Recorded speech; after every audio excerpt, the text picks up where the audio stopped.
So we just want to quickly, I want to get started by just really introducing our guest for today, Dr. Leslie Anway. I'm going to tell you a little bit about her. She's currently the Director of Resilient Schools for the Pima County School Superintendent Office. Dr. Leslie Anway's biggest focus over the past 5 years has been on assisting with the creation of educational systems that streamline and integrate proactive initiative work to create foundationally safe learning spaces that foster belonging and connection and prioritize educator wellness.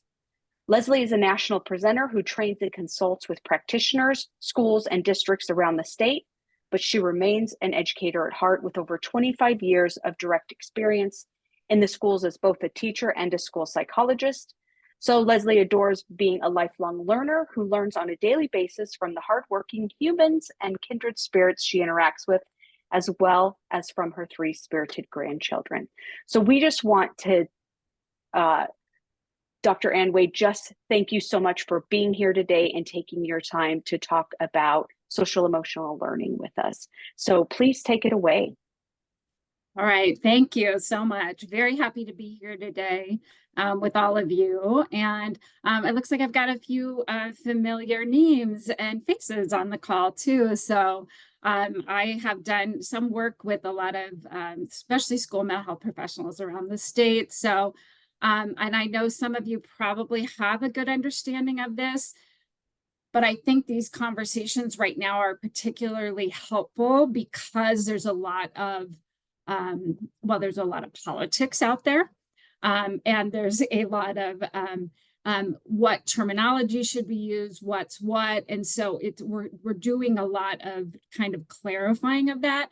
We're even doing. I'm part of a work group at the U.S. Department of Education, and we're doing it there too. And so we're doing it, for across a lot of states, having to clarify some of this terminology and what we mean when we say it. So I'm going to go ahead and share my screen. Let me know if you, I need, Brandy, do you mind giving me screen share?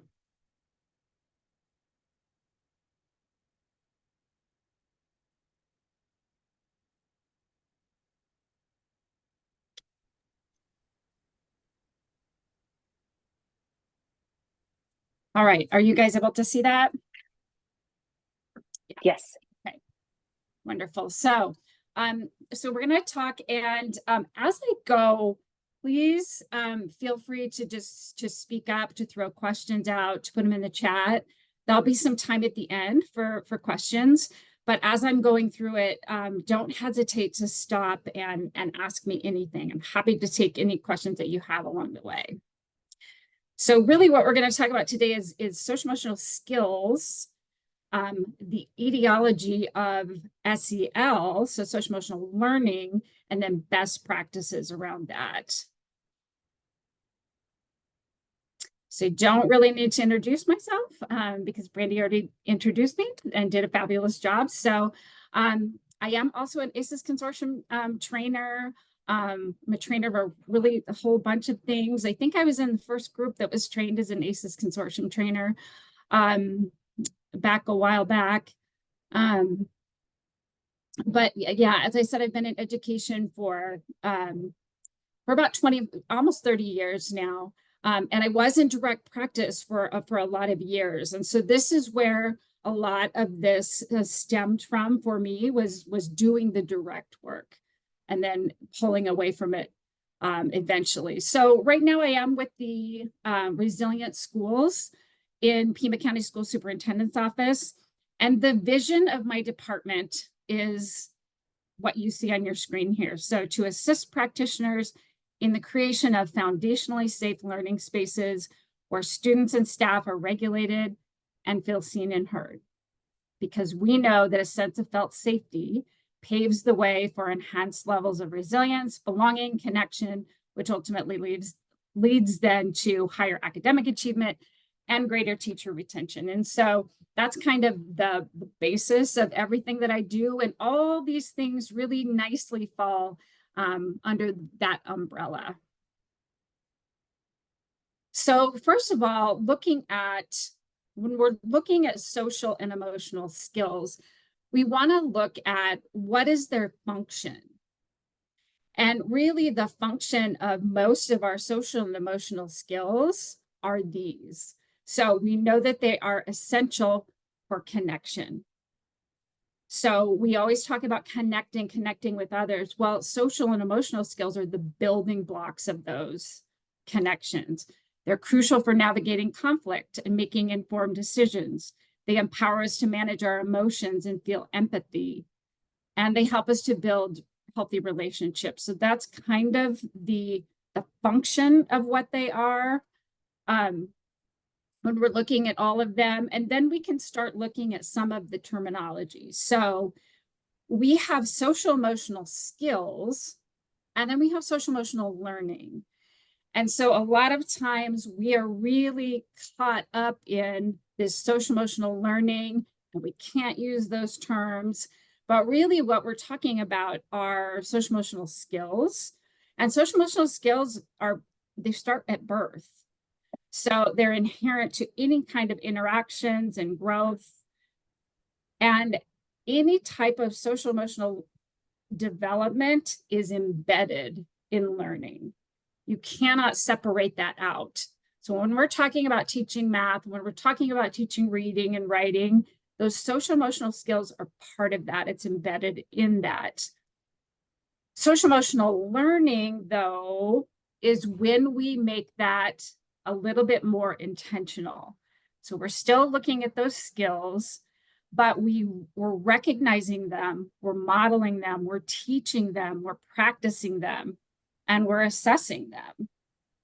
And so the very first teachers of those where social emotional learning first takes place is always in the home, because that's happening between children and parents.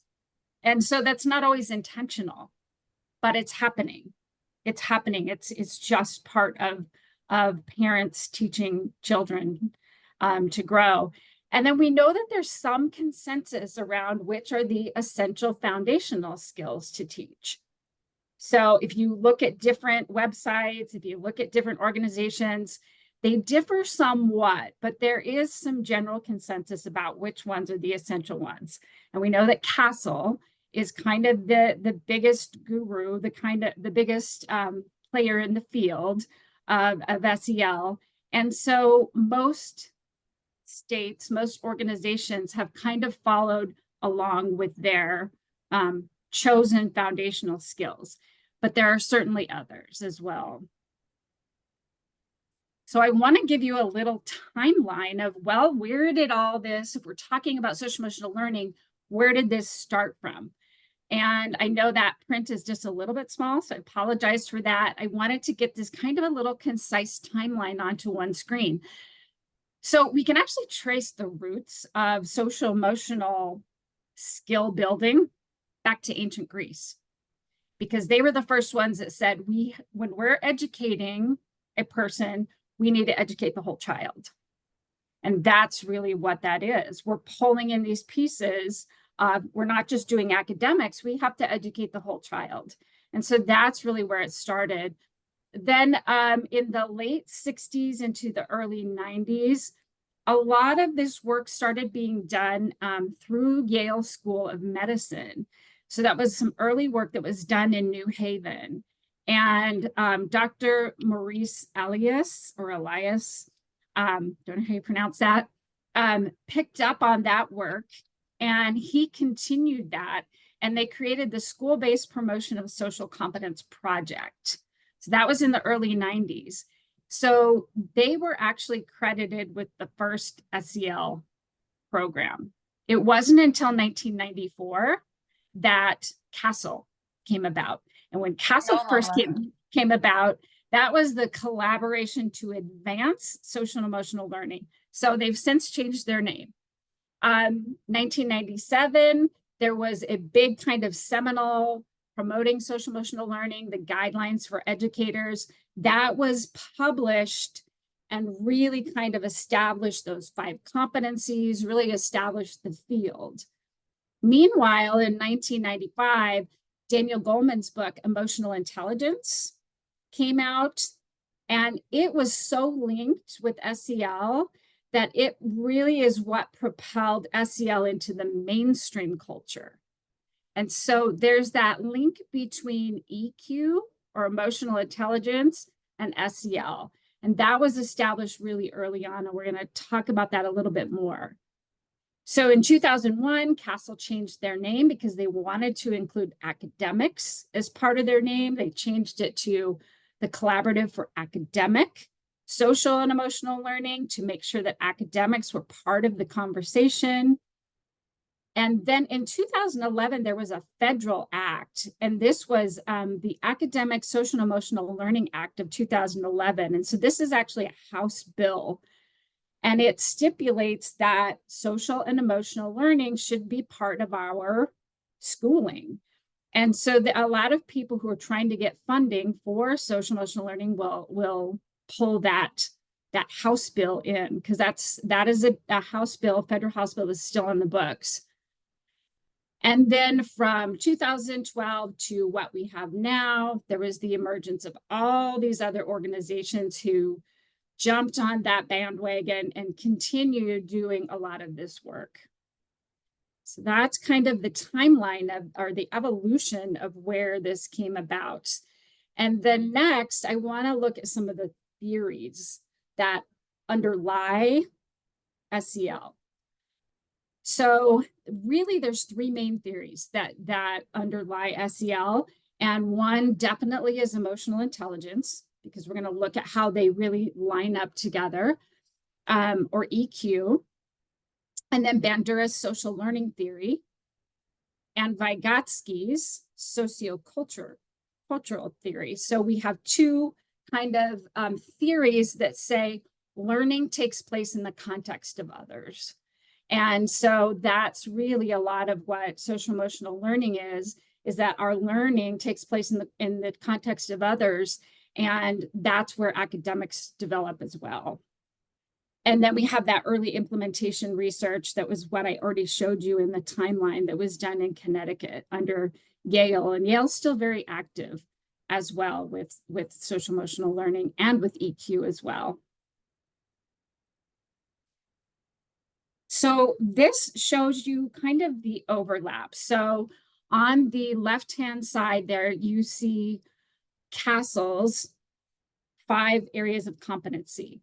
Those areas of competency have really been adopted pretty broadly across the country with some variations. But on the right-hand side, you see the areas of competency for emotional intelligence. And you can see really how they overlap. So emotional intelligence has motivation in there. It has empathy.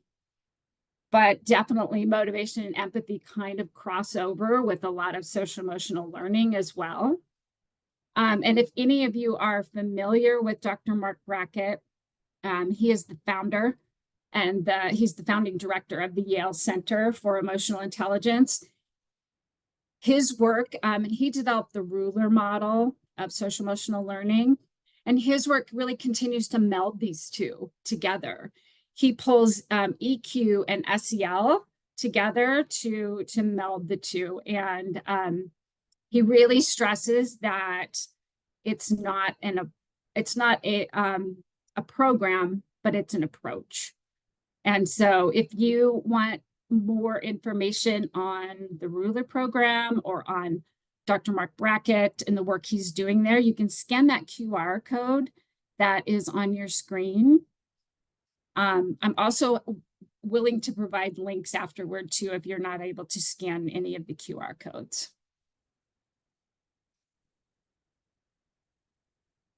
So what we have then, decades of research later, is now this is 30 years later down the road, we know that social, emotional, and cognitive development are intertwined in the brain. So you can't separate them out. They are intertwined in learning. They're intertwined from birth, from growing and learning.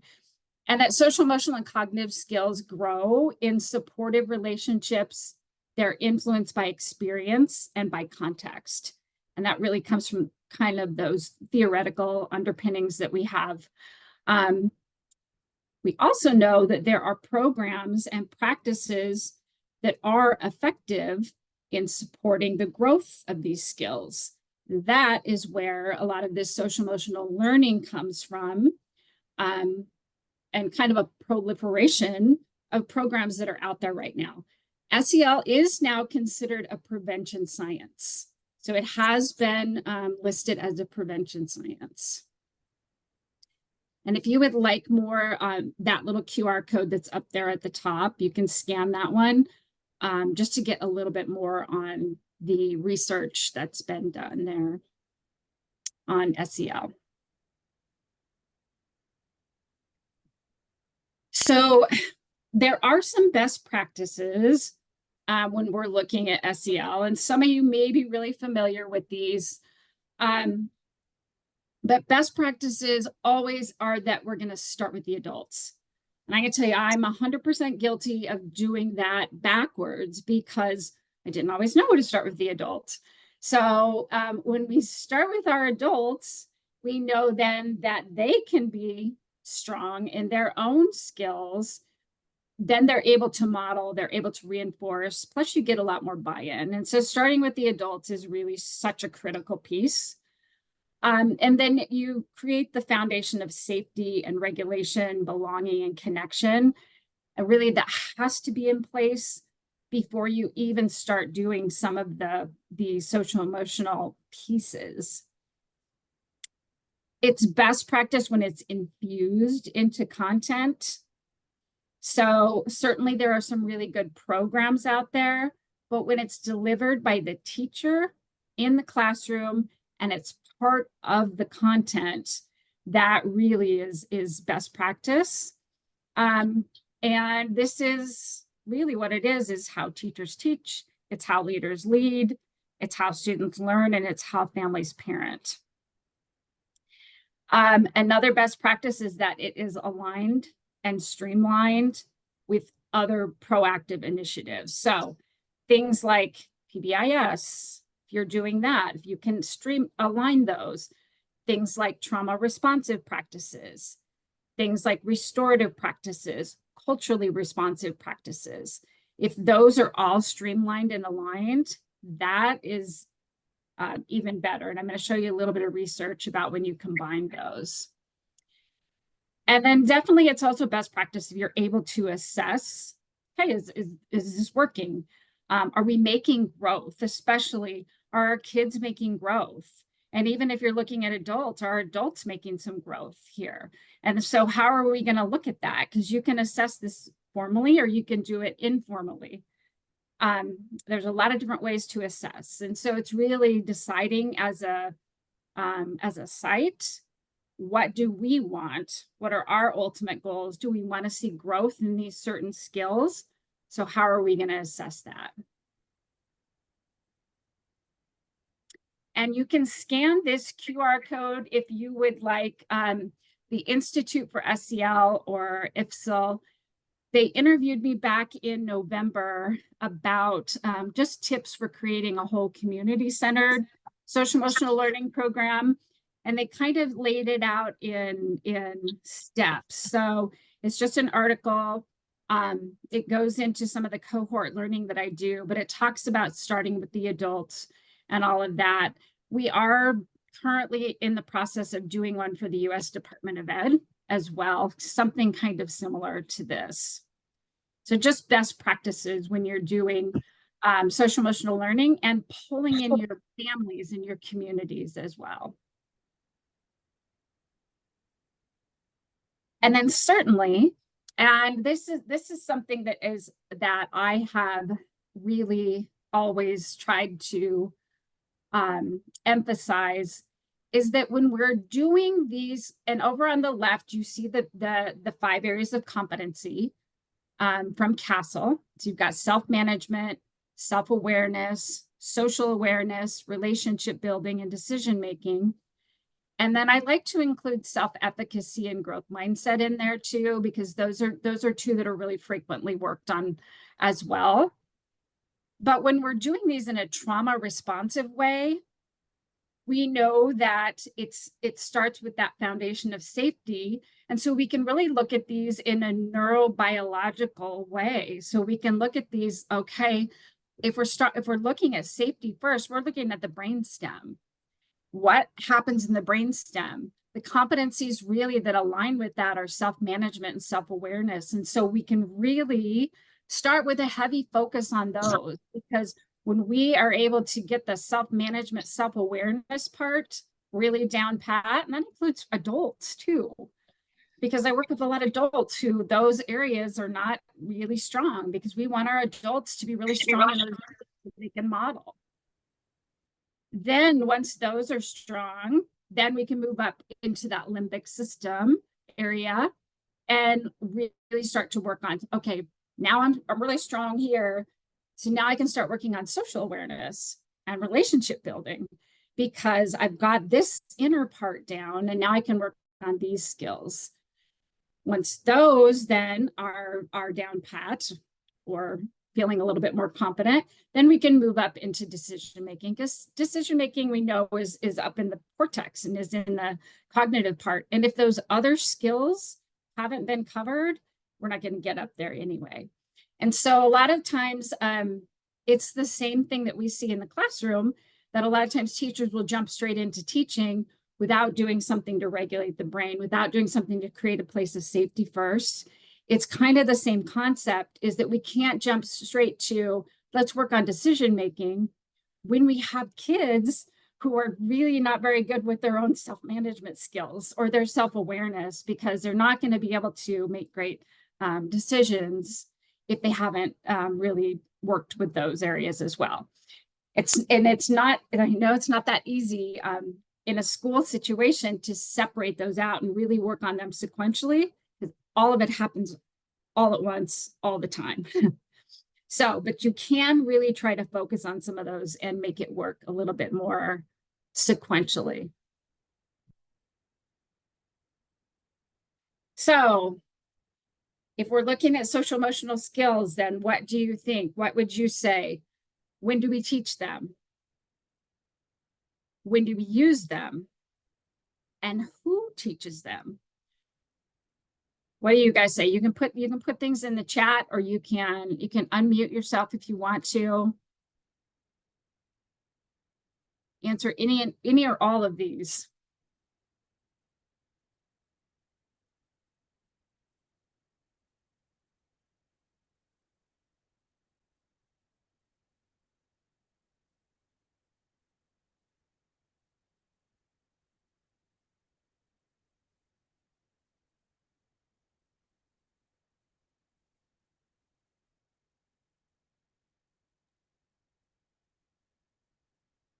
While people are adding their comments, Mm-hmm. I was just, as you were reading those, I was like, all the adults should be doing it all of the time. Yes, and intentionally, because I think that's because we are, as adults, as adults, we're making decisions. As adults, hopefully we're self-aware, hopefully we're managing ourselves a little bit, but it's taking the intentional time to say, this is where I'm at. This is maybe what I need to work on so that I can then model it and be a better model for my students. So yes, if you're able to start with, and some of the work that I do in the consulting with schools, the first year, all we do is the adults. That's it. We do the first year adults only, and we put them in small groups. And that's all they do, is they look at each of these areas and walk through. Because yes. And in the chat, most people said all the staff should be modeling. Someone said everything, everywhere, all at once, in reference to the movie. I love that. Yeah. So I love that. Yeah, that's exactly it, right? Everything, everywhere, all at once is, yeah. So yeah, and ideally, when do we teach them? the parents are teaching them at home, and all we're doing in the schools is that we're just continuing that good work that our parents have started at home. And it is everybody. So, it's front office staff, and it's the bus drivers, and because they absolutely are modeling these same skills. And so that's why it's really critical that all of our staff members are not just trauma responsive, but they are also looking at these skills for themselves too. And when do we use them? We use them all the time. We use them in every single interaction we have. So they're always being used. All right, so I want to move on to, because sometimes there's a little bit of confusion between some of these things. And so sometimes, and even amongst very seasoned practitioners, there is some confusion. And part of that has stemmed, I think, from some promotion of PBIS as being social emotional learning. It's very different though. And so it's good to look at these side by side. So SEL is more based on that EQ and social learning theories. PBIS is very much based on behavioral theory, and it's based on behavioral analysis. Specifically, it was really based on Skinner's theory of operant conditioning, because that's the rewards, the consequences, the reinforcement. And that's a big critical part of PBIS. Also, motivational theory is in there too. And PBIS really relies on conformity of practice. That's part of what the expectations are. The MTSS, multi-tiered systems of support, that is an integral part of PBIS. With SEL, ideally, we're doing it at all tiers. So ideally, we're doing it at tier 1, tier 2, tier 3, because we should be, because social emotional skills are involved at all 3 tiers. And then they're both considered a prevention science, SEL and PBIS. And this is also another very important distinction. SEL has shown outcomes on both internalizing and externalizing behaviors, because we're working on a lot of those internal skills, and they are skills too. PBIS shows outcomes on externalizing behaviors only. And that makes sense when you think about it being based on behaviorism. We're basing it, it's a behavioral program. So you're going to see a lot of improvements in outcomes that are externalizing. So aggressive type behaviors. And then there's character education. And that also is, and if you look at the bottom bullet of character education, the goals of all 3 of these programs are really the same, because really all 3 want our kids to become responsible, caring, resilient adults. It's just that the way they get there is a little bit different. And so it's understanding the difference in each of them. And character education pulls in a little bit more of those morals and values. They're typically part of that, where PBIS doesn't focus a lot on morals and values. Social emotional learning also does not focus a lot on morals and values. It's more skills.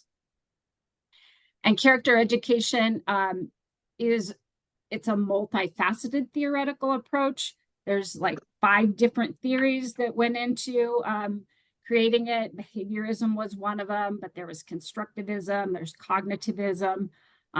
There were about 5 different theories that went into that one. So I wanted to go over that because I know sometimes there is that confusion between some of those. And I love this research that was actually done in 2015 by a friend of mine at University of South Florida. And she was looking at, she's in the Department of Positive Psychology. And she was looking at, okay, if we give one group of our kids SEL and we give one group PBIS, what if we combine the 2? And that's a lot of the work that I have done, is really, let's combine all of our efforts. And so she did find that, you can see on the left-hand side that the combo on externalizing behaviors, the 2 combined had the greatest effect. SEL was equal to PBIS, and then that was greater than BAU as business as usual. And so definitely combining them is going to be strongest. On internalizing behaviors, the combination was equal to SEL. So SEL was just as strong as combining the two on internalizing behaviors. And I think that's really important to note. They were both greater than PBIS. And PBIS was equal to business as usual for internalizing behaviors. So essentially, PBIS did not have any effect on internalizing behaviors. And internalizing behaviors are going to be things like anxiety and depression and lack of motivation, those kinds of things. So anything internal, it didn't have any impact. And that kind of shows the difference between the theories that underlie them and the types of programs that they are.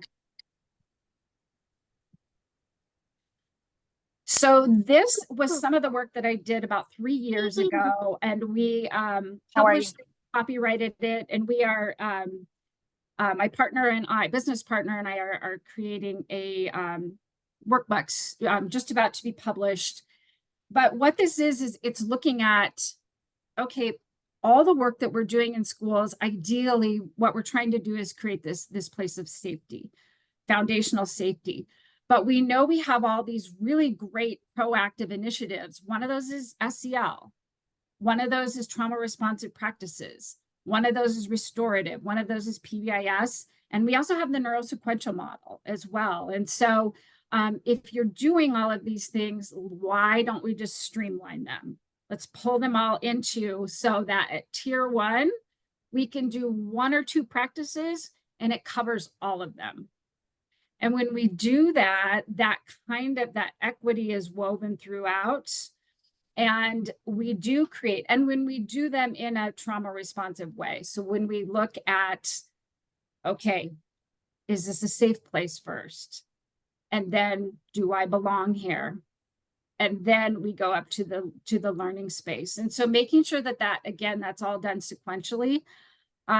But we have implemented this in a couple different schools and districts, and are just collecting data on it because we do start that whole first year with the adults. And then I wanted to kind of wrap up here at the end by talking about the states that do have SEL benchmarks. So as of 2022, 27 states have measurable SEL benchmarks because they're skills. So just like we have reading benchmarks and writing benchmarks and math benchmarks, we now have SEL benchmarks too. So we can say in 4th grade, this is where our kids should be. And you can, if you look at the states that have those benchmarks, you can see that pretty much most of them are using those 5 areas of competency. So they're using the self-awareness, the social awareness, self-management. This example that I have on the screen right here, this is Wisconsin's, and this is for grades 9 and 10. And so you can see it's pretty loose because you're saying that it is not yet addressed, it's intermittently addressed, or it's intentionally addressed. And so, but they fill that out for all of their kids. So just like reading, writing, and math, they're also measuring. And this is a way to measure those. And so you can say, and they have that data then at the end of the year. Here's just a couple other examples, looking also at self-awareness. So this is from Illinois on the left-hand side, and then we have Oregon too. Oregon has a transformative SEL framework, so does California, the same transformative. They've called it transformative. They're trying to pull in some of the trauma responsive into the work that they're doing, which is wonderful to see. And that is pretty much all that I have for you. I did want to share this with you. If you're wanting to go further, if you want to go a little bit deeper, I do run these cohorts through Pima County School Superintendent's Office. It's these 3 cohorts, and they run for a semester. We meet virtually, they're free.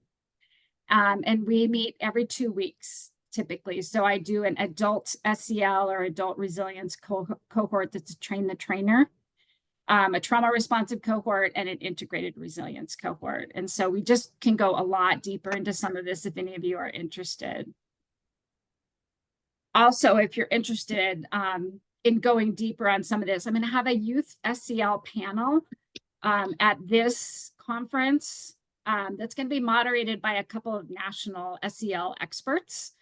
Our focus is really going to be on resilience. And so we'll definitely be talking about some trauma responsive practices. And we did this summit last year in October, and it was a big success. And so we are repeating it again in September of this year. And breakout, if you're interested in presenting a breakout, I would love to have you that you can scan, and I can share this flyer later with you as well.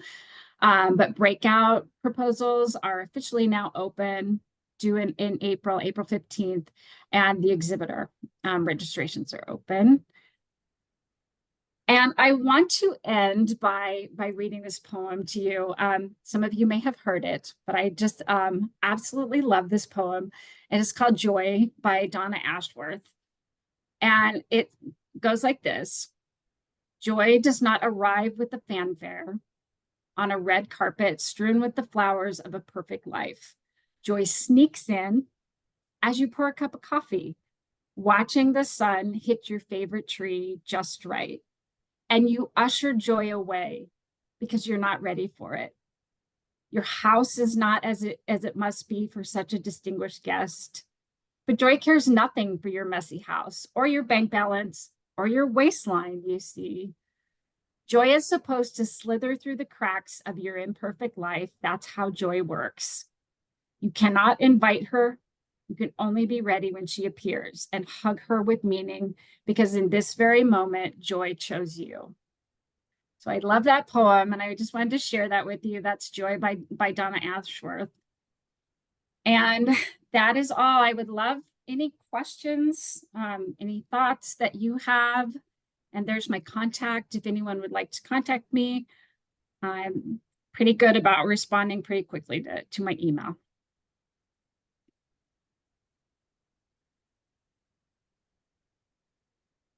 All right. Does anyone have any questions?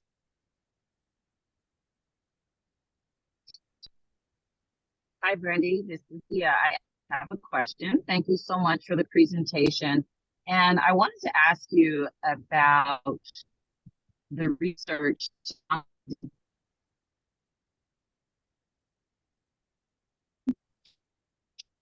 We lost you, Ia. Abilities. Did you hear me? No, you're breaking up. Can you possibly put it in the chat? Can you hear me better? Yes, now we can. Okay. Oh, so my question about the impact of children with disabilities. There's a lot of research around how that's a very violent system for those children in terms of and prison, the school to prison pipeline and things of that nature. Could you speak to that a little bit? I didn't quite catch all of it, Ia. Was it about the? I didn't catch the first part of it.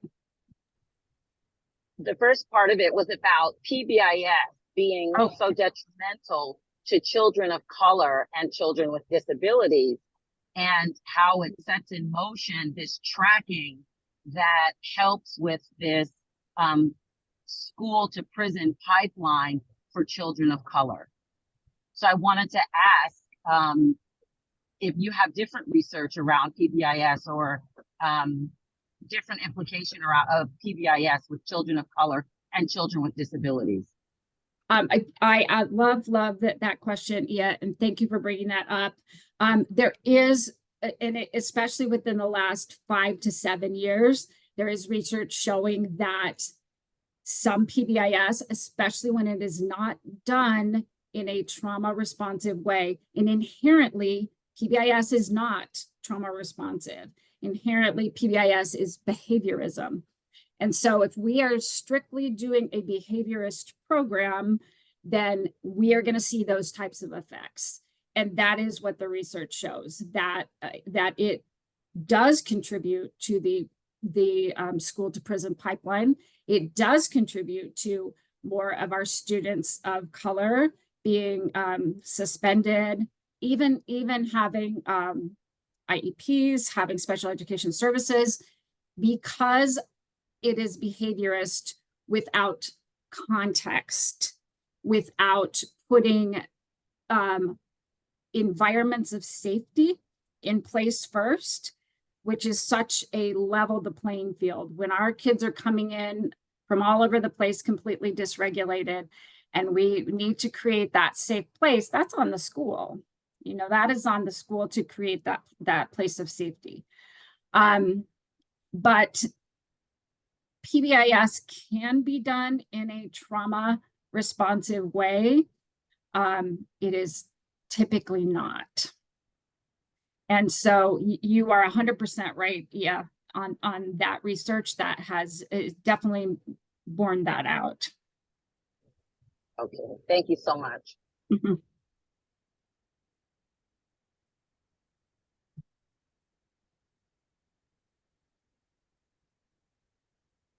Anyone else? Do we have any more questions?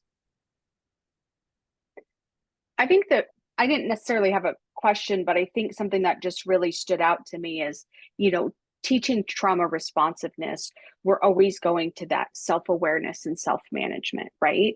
And it just seems like that's like, even when we're talking about SEL, it seems like so often we think of things as curriculum and how I need to dispense knowledge, right? Or how I need to teach you how to behave or something to that effect. And really, so much of the foundation of this is, how do I show up for myself first? How do I regulate? How do I take care of my needs, right? And that's really important, and at the same time can be really difficult. But it seems like that trauma responsiveness of creating safety, first and foremost, like it lies with the adult in the room, right? Yes. I think it's absolutely also critical that we're pulling in that piece of being culturally responsible and being culturally responsive to the needs of our communities as well. Because when we're talking about self-awareness, we're talking about self-management, we have to address that piece, because culturally, what that means for each of us is very different.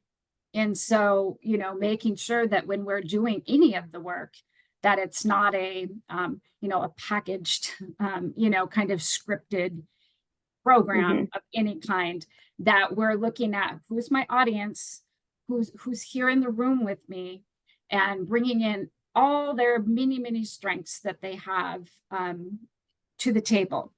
And I think that's really a critical piece of it as well. Awesome, thank you. Does anyone else have any questions? Yeah, I do have a question. My name is Lily. I'm a social worker in Gilbert. One of the things I've seen as my position's kind of evolved over the last handful of years at this point is obviously the state conversation around SEL in our classrooms has changed. And even to try and check myself looking for a document reference during this question, it seems as though the AD site no longer lists the SEL competencies, which I have a copy stapled to my corkboard in my office, luckily. But as much as I love the assessment tools that we saw from Illinois, from Oregon, forgive me, I forgot the third state. Do you see that as something implementable in our campuses here across the valley? Yeah, and I actually, some of the places I work with, because really, you know, what you do in your own district can be what you do in your own district. And so we have some districts, some schools who are opting to use and modify some of those benchmarks that have been created by other states just as their own measures, and just to say, okay, loosely, this is where, you know, a 6th grade student should be in these areas. And so, you know, and you can kind of develop your own, and just because you know what you want to see as far as growth in your kids. And then by pulling some of those in, eventually, I think as a country, we'll all be there. Arizona may be one of the last states to be there, but I think eventually we will. Yes, there's absolutely nothing. I was at Arizona Department of Education for 1.5 years and had created quite a few things around social emotional learning, and they are all gone. So trauma responsive practices and all of that is pretty much removed. So I do think we'll get back there. And I do think as a country, eventually all 50 states will have those. Even some of our, you know, Guam has, even some of our territories, they have benchmarks. So we'll get there. But I do think that you can, yeah, kind of look at those as models. Okay, thank you. And I just want to say too that it's affirming to know that these conversations are not just happening. I mean, you at a county level are having them, you at like a national level are part of those work groups. And for whatever it's worth to hear that from me and Gilbert, it's wonderful to know that this is a conversation across the board about how we implement this and really support our students in mastery of these skills, because they are, you know, they're critical. Yep, and they're not going away. Thank you. So Yeah. thank you for your question. We have another question on the chat from Becky Farah, who asked, how do you address barriers when parents are living in trauma? Many of our parents struggle to model positive social skills because of their own practices. How can parents teach the skills that they've not been taught? And that is absolutely also a wonderful question. And I think that working in school systems, that's one of the hardest things for us, is knowing that we can't control what happens outside the walls of the school, but we can control what happens, you know, inside the walls. The things you can do are invite parents for education, provide that education, you know, because sometimes parents just don't know what they don't know, but they're willing, and they're willing to learn and come and find out. I worked in an alternative school for a while, and we would have parent nights, and we would maybe only get 5 or 6 parents, but we got 5 or 6 parents, you know, on when we would hold some of those, and we would teach them about intergenerational trauma, and we would teach them about some of these behaviors that you might be seeing because of trauma, and pull in then, here's some ways that you can model some of these behaviors for your children. And so I think maybe if you can offer some of those in an open house type situation, or, you know, provide dinner and offer those in an educational, and even if you don't get very many, even if you get a few, it can be helpful.